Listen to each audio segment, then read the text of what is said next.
ना मस्जिद को जानते हैं, ना शिवालयों को जानते हैं।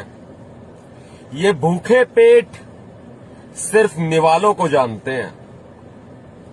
देश में भूख, गरीबी, बेरोजगारी,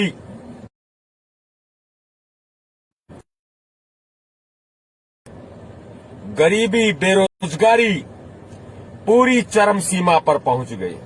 लेकिन भारत की सरकार में बैठे हुए आरएसएस के प्रधानमंत्री, नॉट जनता के प्रधानमंत्री, वो जनता के प्रधानमंत्री नहीं है, वो देश के प्रधानमंत्री नहीं है, वो प्रधानमंत्री आरएसएस के हैं, प्रायोजित हैं। अन्य राज्यों में सरकारें बनाई, ईवीएम का खेल चल रहा है। खूब लगाओ नारे जयकारे कि हम बनाएंगे बहुजन समाज की सरकार, और उसके बाद ईवीएम से जो होगा ना घोटाला सब देखते रह जाएंगे। 2022 में उत्तर प्रदेश में चुनाव है और योगी आदित्यनाथ जिस व्यक्ति को मंदिर में होना चाहिए, मैं मंदिर कह रहा हूं, मठ में होना चाहिए, मैं मठ कह रहा हूं, उसकी जगह ना मंदिर में है ना उसकी जगह मठ में है, उसकी जगह है तो सिर्फ और सिर्फ जेल में है, क्योंकि ही इज क्रिमिनल पर्सन, वह अपराधी है, वह दंगों का आरोपी है। उन्होंने गोरखपुर के दंगे करवाए हैं और हिंदू मुसलमान के नाम पर जिस तरह का जहर पूरे यूपी में फैलाया जा रहा है, आप समझ जाइए ये चुनावी बिसात बिछाई जा रही है। एक बहुत बड़ी चुनावी बिसात जिसके ऊपर चल के और ईवीएम का खेल खेल करके योगी आदित्यनाथ दोबारा से मुख्यमंत्री बनना चाहते हैं, क्योंकि उसका मामला टाए टाए फिस है। बहन बेटियों के बलात्कार उत्तर प्रदेश में चरम सीमा पर पहुंच गए हैं। बहुजन समाज पर अत्याचार उत्तर प्रदेश में चरम सीमा पर पहुंच गए हैं। बहन बेटियों के साथ बलात्कार होते हैं और योगी आदित्यनाथ जी इलाज के अभाव में बेटियों की मौत करवा देते हैं, जान से मरवा देते हैं उनको। इसके बाद आधी रात को उनकी डेड बॉडी पेट्रोल डालकर जला दी जाती है, आवाज को दबा दिया जाता है।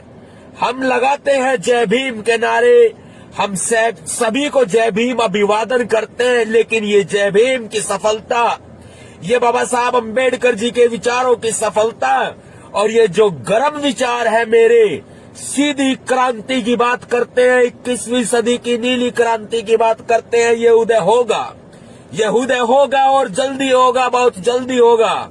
चाहे हमारी जान क्यों ना चली जाए, चाहे हमें फांसी पर क्यों ना लटका दिया जाए, लेकिन ये उदय होकर रहेगा, नीली क्रांति का उदय, नीली महाक्रांति का उदय। और यूपी में सबसे बड़ी बात है कि यूपी के अंदर चोर, डकैत, लुटेरे, हत्यारे खुलेआम घूमते हैं, महिलाओं के साथ बलात्कार होते हैं, दलितों का दमन किया जाता है, मुसलमानों को कुचला जाता है, ना सिख बचता, ना ईसाई बचता और ना बौद्ध बचते, और बचता है तो सिर्फ क्या, ये है रामराज, देख लीजिए आप। और एक ऐसा बड़ा रामराज अयोध्या का, अरे चोर नहीं, चोर की माँ को पकड़ो। और चोर की माँ कौन है? नरेंद्र मोदी जी है।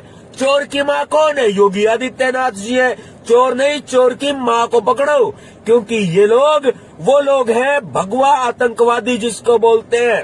ये हिंदू टेररिज्म फैलाने वाले लोग हैं, ये लोग धर्म के नाम पर दंगे करने वाले लोग हैं, ये लोग जाति के नाम पर दंगे भड़काने वाले लोग हैं। हम आवाज उठाएंगे, हमारे ऊपर मुकदमे दर्ज कर दिए जाएंगे। चौथा वारंट मेरठ से आ गया मेरे खिलाफ, चौथा वारंट मेरठ से मेरे खिलाफ आ गया है, नॉन बेलेबल अरेस्ट वारंट है। बताइए क्या मेरी जुबान खामोश हो जाएगी? अरे डाल दो मुझे जेल में, चक्की पीस लेंगे जेल की, पत्थर तोड़ेंगे जेल में, कोई बात नहीं। ये हम सरदार उधम सिंह की औलाद है, बाबा साहब अम्बेडकर की औलाद है, हम मान्यवर साहब काशीराम जी की औलाद है। हमने बुजदिली नहीं सीखी, हंसते हंसते जाएंगे, हंसते हंसते आएंगे। और अगर ये लोग फांसी पर टांग देंगे तो भी हंसते हंसते हम सूली पर चढ़ जाएंगे। चौथा वारंट मेरठ से आया है। उन्नाव में मुकदमा दर्ज मेरठ में इन्होंने कर रखा है, और इसके अलावा मथुरा में मुकदमा दर्ज। देशद्रोह का सबसे बड़ा केस इन्होंने लखनऊ में लगाया हुआ है। पुलिस मुझे तलाश रही है, मुझे ढूंढ रही है। मैंने घोषणा की हुई है 1 तारीख को सरेंडर कर दूंगा, आत्मसमर्पण कर दूंगा।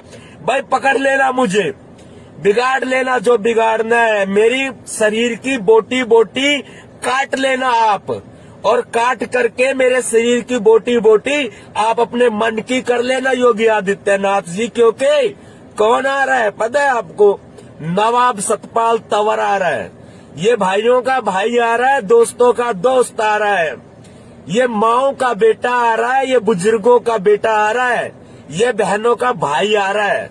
और सारे मुकदमे जो लगाए गए ना, आवाज उठाने की वजह से लगाए गए, क्योंकि हम आवाज उठाते हैं और ये हमारी आवाज दबाएंगे। वाह रे वाह, क्या बात है, ये हमारी आवाज दबाएंगे। जितने साथी मेरे साथ जुड़ रहे हैं ना इस लाइव वीडियो पर, मेरे पेज की रीच कम है, इस वीडियो को आप सभी साथियों तक पहुंचाएं, मेरी आपसे दरखास्त है। क्योंकि देश नीली क्रांति मांगता है, उत्तर प्रदेश नीली क्रांति मांगता है, और ये 21वीं सदी है ना, ये नीली महाक्रांति मांगती है। आज हमें जाति धर्म से ऊपर उठ के योगी आदित्यनाथ को एक्सपोज करना पड़ेगा। वो एक्सपोज क्या है कि उसकी वास्तविकता क्रिमिनल वाली है, मुख्यमंत्री नहीं है। मुख्यमंत्री पद की इज्जत है, लेकिन मुख्यमंत्री पद की गरिमा वहां समाप्त हो जाती है जिस संविधान में मुख्यमंत्री पद का जिक्र किया गया, प्रधानमंत्री पद का जिक्र किया गया है। जब इस संविधान के अनुसार उसकी गरिमा समाप्त हो जाए तो उस व्यक्ति का अंत कर देना चाहिए। यानी कि नरेंद्र मोदी हो या योगी आदित्यनाथ हो, उनको सत्ता से बाहर कर देना चाहिए। अंत का मतलब ये मत समझना कि ठाए ठाए हो जाएगी। ठाए ठाए तो यूपी की पुलिस करती है, मुंह से निकालती है ठाए ठाए ठाए ठाए, और अपराधियों को पकड़ती फिरती है। भाई देखिए, पुलिस से हमारी पूरी सिंपैथी है। पुलिस प्रशासन जो है वो संविधान का हिस्सा है, एक पार्ट है, एक कार्यपालिका का हिस्सा है। न्यायपालिका तक आवाज पहुंचाने का काम पुलिस का है, लेकिन पुलिस किसके कब्जे में? पुलिस तो योगी के कब्जे में है भाई। वो सारे पुलिस अधिकारी यूपी पुलिस के और वो सारे पुलिस कर्मचारी, मेरी इस बात को सुन ले ध्यान से कि भाई, मेरे भाइयों, मेरे दोस्तों, मेरे से हम उम्र या मेरे से कम उम्र या मेरे से बड़ी उम्र में जितने भी पुलिस अधिकारी हैं या पुलिस कर्मचारी हैं, आप एक बात सोचिए, आप एक ऐसे व्यक्ति की गुलामी कर रहे हैं जो व्यक्ति ना घर का है और ना घाट का है। आप समझते हैं कि वो कुत्ता कैसा होता है, जिसकी कोई हिम्मत नहीं होती, कोई औकात नहीं होती। ऐसे व्यक्ति की गुलामी करना, ऐसे व्यक्ति की गुलामी करना, ये संविधान इजाजत नहीं देता। विद्रोह करना पड़ेगा। मैं यूपी की पुलिस से कहना चाहता हूं, विद्रोह कर दीजिए, क्योंकि जो चीफ मिनिस्टर है वो इस संविधान के अनुसार मुख्यमंत्री पद पर रहने के बिल्कुल भी काबिल नहीं है। वो सांसद थे, वो एमपी थे, उन्होंने एमपी पद से इस्तीफा दिया और उनको क्या किया, सीएम बना दिया गया।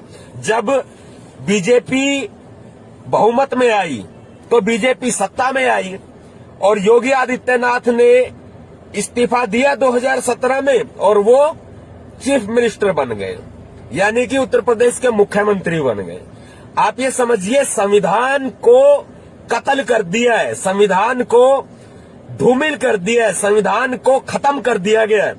संविधान का राज नहीं है उत्तर प्रदेश के अंदर, संविधान का राज नहीं है। उत्तर प्रदेश में गुंडा राज है, उत्तर प्रदेश में जंगल राज है। इस जंगल राज से अगर मुक्ति चाहते हैं, अगर इस गुंडा राज से मुक्ति चाहते हैं, तो कुछ नहीं, आपकी एक जरा सी कोशिश होगी कि अपने वोट का सही इस्तेमाल करें। मैं अपने लाइव वीडियो में अगर पॉलिटिकल पार्टी का नाम लूंगा तो वो ठीक नहीं रहेगा, क्योंकि बहुत सारी पॉलिटिकल पार्टीज को ये लगता है कि Satpal Tanwar angry young man, angry young person, और वो बातें ऐसी करता है जो शायद कम्युनिटी वायलेंस के तहत आती हैं, लेकिन मेरी बातें सारी सच होती हैं और जायज होती है। मेरा दिल जो कहता है मैं वो करता हूं, जो समाज चाहता है मैं वो करता हूं। मैं क्रांति की बात करता हूं क्योंकि लातों के भूत कभी बातों से नहीं मानते, क्योंकि लोहे को लोहा काटता है और जहर को जहर मारता है।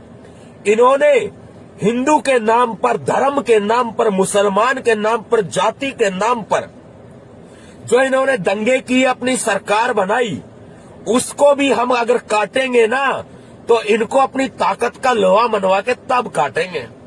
मैं सूली पर चढ़ जाऊंगा, लोग खुशी मना लेंगे। मैं जेल चला जाऊंगा, लोग खुशी मना लेंगे, लेकिन मुझे आपके ऊपर पूरा भरोसा है भीम सैनिकों कि आप खुशी नहीं मनाओगे और आप मातम भी नहीं मनाओगे।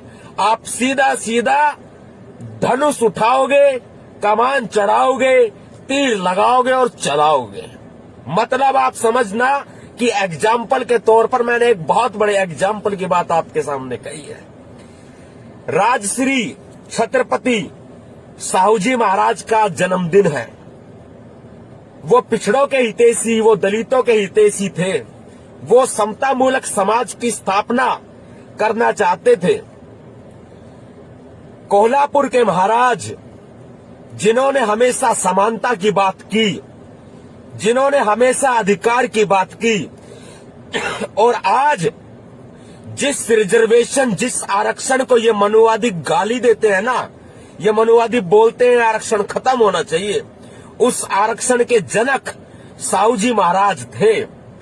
आरक्षण के जन्मदाता साहूजी महाराज थे। साहूजी महाराज जी की जयंती पर मैं आप सभी को बहुत बहुत मंगल कामनाएं, शुभकामनाएं देता हूं और उम्मीद करता हूं कि उनके विचारों को आप आगे बढ़ाने का काम करेंगे। और ये विचार आगे जब बढ़ेंगे जब आप ये सोच लेंगे कि क्रांति करने के लिए पड़ोसी के घर में उधम सिंह या भगत सिंह पैदा नहीं करना, आपको अपने खुद के अंदर घर में पैदा करना पड़ेगा। आपको अपने अंदर जगाना पड़ेगा उस उधम सिंह को, उस भगत सिंह को। और ये सत्ता इतनी भयंकर खेल खेलती है, सत्ता इतने बड़े बड़े खेल खेलती है, इन सत्ता के खेलों को आप समझ नहीं पाओगे।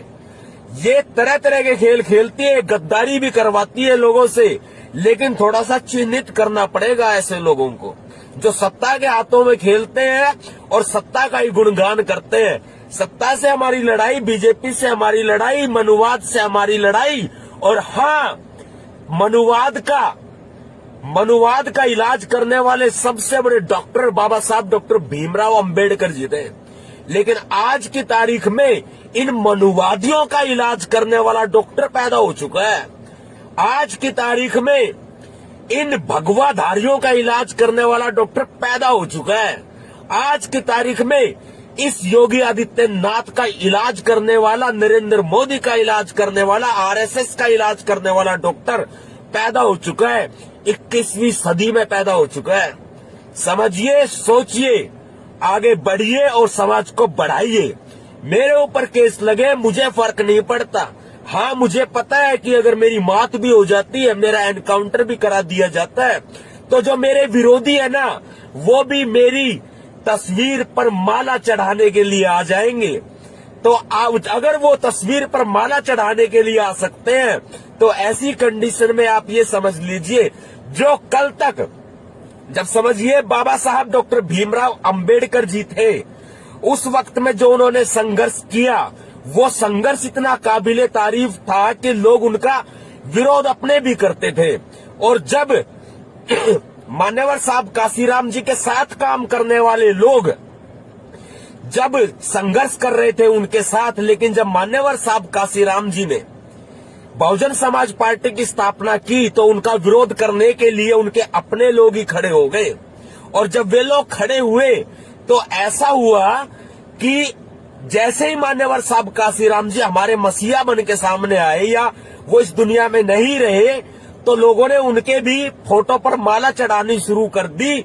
और उनके फोटो पर माला चढ़ाने के साथ साथ उनकी पूजा भी करने लग गए। मतलब इतना होने लगा, उनके पोस्टरों में, अपने पोस्टरों में मान्यवर साहब काशीराम जी के फोटो तक लगाने लग गए। वही होगा जब बहन मायावती जी, प्रकृति का नियम है, जो इस दुनिया में आया ना वो जाएगा भी। मैं इस दुनिया में आया हूं ना तो मुझे जाना भी है। आप इस दुनिया में आए ना तो आपको जाना भी है। कोई जल्दी जाएगा, कोई देरी से जाएगा। लेकिन जो आज बहन मायावती जी के विरोधी है ना, गारंटी से कह रहा हूं, लिखवा के ले लेना मेरे से स्टाम्प पेपर के ऊपर, अपने पोस्टरों में, बैनरों में वो विरोधी लोग बहन मायावती जी का फोटो भी अपने बैनरों में लगाते हुए नजर आएंगे, उनके फोटो पर माला चढ़ाते हुए नजर आएंगे। आज आप ये कंडीशन समाज की देख लीजिए। हमें समाज को आगे बढ़ाना है बहुत अच्छे तरीके से। और हाँ, जो अन्य जाति धर्म के लोग हैं, जो सामान्य वर्ग के हैं, वो इस बात को समझिए।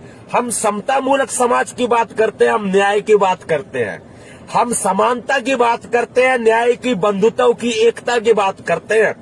लेकिन जो चंद मनुवादी होते हैं ना, उनको हम छोड़ते नहीं है।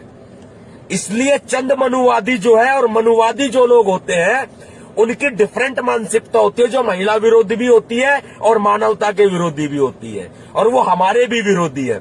लेकिन सामान्य वर्ग में भी और सभी जाति धर्म में हमारे विरोधी नहीं है, क्योंकि हम मानवता के लिए काम करने वाले लोग हैं। आज हमारे ऊपर मुकदमे लगे हैं, हम झेलेंगे। लेकिन हाँ, इतना तय है कि जब ये समाज, दबा हुआ समाज जब ललकार करने पाएगा ना, तो अच्छे अच्छों की चोले हिल जाएंगे। जब ये समाज ललकार करेगा, जो एक पीड़ादायी समस्या से जूझ रहा है, जो आतंक से जूझ रहा है, जो जातीय अत्याचारों से जूझ रहा है, वो जब ललकार करेगा ना, तो ये सारे अपने घरों में घुस जाएंगे, जितने ये मनुवादी लोग हैं। और वो ललकार अब करने का वक्त आ गया। वो ललकार अब करनी पड़ेगी, विद्रोह करना पड़ेगा। यूपी पुलिस को भी विद्रोह करना पड़ेगा। अब योगी आदित्यनाथ के खिलाफ विद्रोह करना पड़ेगा, और जनता को भी विद्रोह करना पड़ेगा, क्योंकि बहुत हुआ अत्याचार। अब जरूरत है ललकार। क्रांतिकारी जय भीम, जय भारत, नीला सलाम, जय संविधान, भीम सेना जिंदाबाद, जिंदाबाद, जिंदाबाद। जितने साथी जुड़े सभी का जय भीम अभिवादन स्वीकार करता हूं, और आप सभी को जय भीम अभिवादन करता हूं। समाज में एकता कायम करें, बड़ा अच्छा लगेगा, मजा आएगा। जय भीम।